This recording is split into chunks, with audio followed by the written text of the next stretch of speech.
Bonjour frères et sœurs et merci de votre fidélité. Cette vigne dont parle Jésus est tout autant le peuple de la première alliance que l'Église, que notre planète, que notre monde.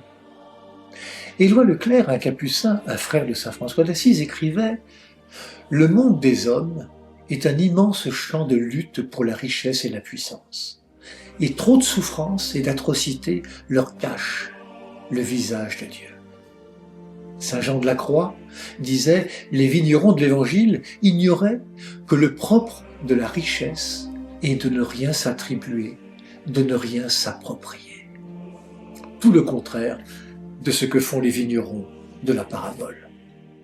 Cette vigne qui nous est confiée par le Seigneur pour qu'elle porte du fruit, et ces fruits qu'elle peut porter si elle est entretenue, taillée, soignée, ne sont pas réservés à quelques-uns mais bien destinés à tous. Ce fils qui est envoyé en dernier recours va être tué par les vignerons. Ce qu'ils n'ont pas compris, c'est que cet héritier est celui qui offrira le vin des noces, le vin de la fête, le vin du rassemblement de tous. C'est Jésus-Christ qui se dessaisit de sa vie pour qu'advienne son royaume. On ne tue pas l'amour. La pierre qu'ont rejetée les bâtisseurs est devenue la pierre d'angle. La vigne sera confiée à d'autres, car le Seigneur ne cesse de faire confiance et ne cesse d'appeler. Cette vigne qui nous est confiée, c'est le temps de la mission, le temps où chacune, chacun peut prendre part à l'œuvre du Seigneur. Que faisons-nous de nos vies? Comment construisons-nous nos vies? Avons-nous conscience que nos vies ne sont fécondes que dans la solidarité? Que le Seigneur, en nous confiant la vigne, nous permet de participer au projet de Dieu qui est de rassembler l'humanité dans un même amour?